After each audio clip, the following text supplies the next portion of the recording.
So when we talk about becoming a bulletproof buyer and helping you win deals in crazy markets, first let's talk about what winning means and arrive at a good shared definition around that. Communication is important in our culture here in Apex, and we want to make sure that we're always speaking the same language and we really understand what people are saying. So the definition from dictionary.com is something that wins, they're successful or victorious, as in a contest, or charming, engaging, pleasing people, winners. But we look at it a little differently in real estate, and different clients that we work with have different definitions of it. Some of them is getting the cheapest price that they can get on the house and not paying a nickel more than they need to pay. Some of them define winning as getting the house no matter what it takes. As long as they get the house they want, they don't care what it takes. Some people, especially in the investor space that we work with, really want the deepest deal that they can get. What's the absolute best deal that I can get on this property? How far under list or under value can I get? Because they think that means that they're getting a deal. But just because you bought it cheap doesn't mean that you got a good deal. And we're going to talk a little bit more about that later on.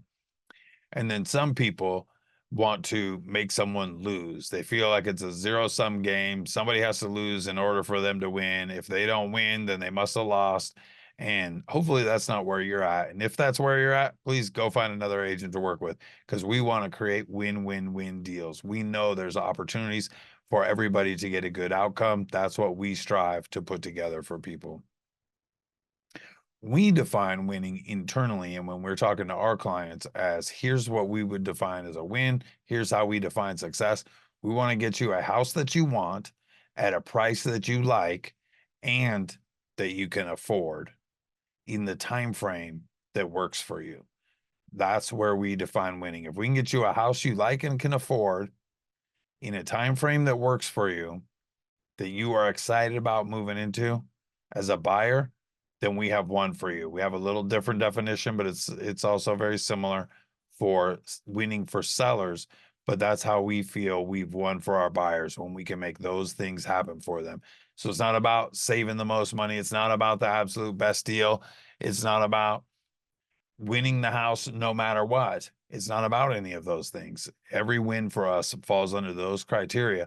But what's important to us is not nearly as important as what does winning mean for you?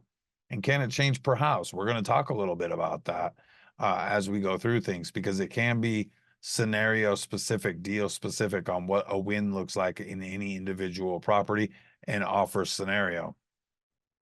But it's something that's worth thinking about and considering every time you go to look at a house before you're caught up in the heat of the moment. We've talked about that a little bit in the previous seminars. You want to try to make sane and sound decisions and think about, before things get carried away, before you get in a pressure situation where you've got to respond to a counter offer or increase your offer in a multiple offer situation. You want to understand what would constitute a win, what would have us feeling good if this is the outcome, and then make decisions based off of that. And don't let your agents, your lender, anybody else pressure you into something that doesn't meet your own personal definition of winning. So you might be asking, what do I mean by that? How do you define it personally? Well, if the house was your like picture perfect dream fairy tale house, maybe you got a Pinterest board or something that's in your mind's eye that this is the perfect house. If I could find this, I would be so happy. Well, if you saw that house, would you throw everything you had at it?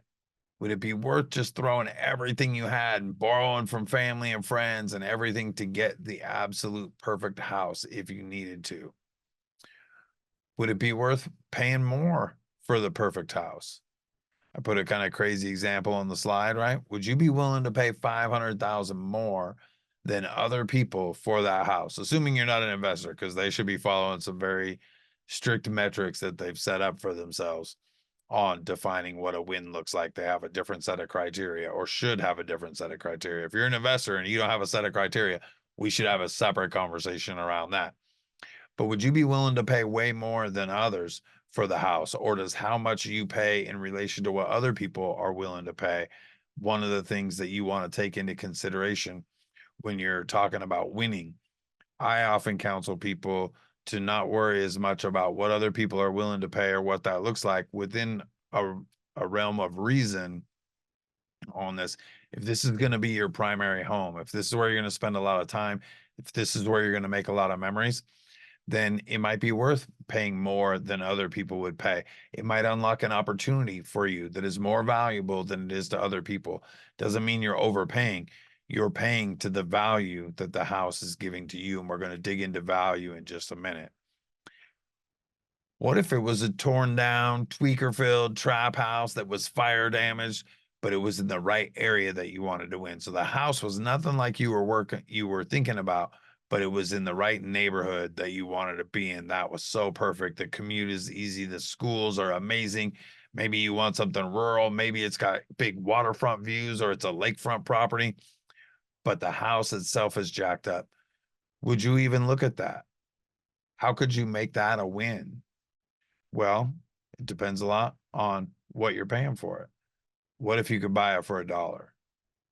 If it was $1 million location, lakefront, beautiful sunsets, everything that you're looking for, and you could get it for $1, would that be a win? If you could fix it up for 500,000, make it worth $1 million, would that be a win? Some of these different scenarios are why we talk about what do you define winning as? What does it look like and how does it change per scenario? What if it's the great house, it's perfect, but the commute's an extra 45 minutes per day over what you were thinking, right? Maybe you thought you wanted to live in Seattle, been having a hard time finding what you're looking for.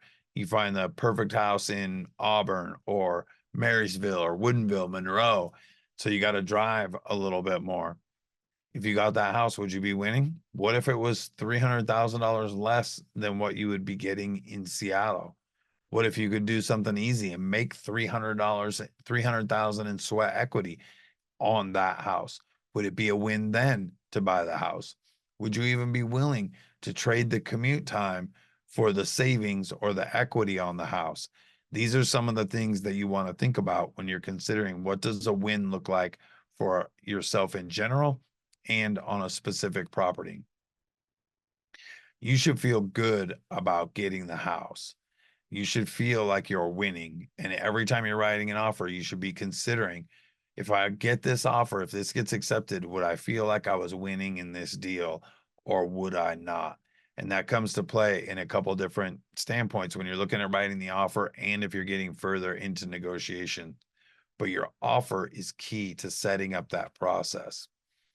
You also want to remember that where you start with your offer may not be where you end up. So you want to keep that in mind, right? We just did a deal for some clients on a property in Seattle, had an investment aspect to it. They were going to move into it. So kind of a house hack investment play. They were going to move into it. They have moved into it now. And we thought it might get competitive, but we weren't sure where it was going to go. It was a really hard situation to read. The comps were lower, but they were a little bit older. And the market at that point in time was pretty hot. Everything was getting multiple offers and going crazy. What we did on that one was the initial offer was actually considerably under list in case the other offers went in priced based on past comps and not where the house was listed. Because we're going to talk about list price and what it's worth in just a minute. But we used another strategy on top of that with an escalation clause to get us back to where we would be competitive with what we thought to the top price that the client felt like they were winning. If they got this house at this price with these terms, they were winning. If they didn't, they were happy to walk away. And we got them the house, which was fantastic. So you just want to keep in mind where you make your offer doesn't have to be where the conversation stops. And there's a few different ways that that can come about.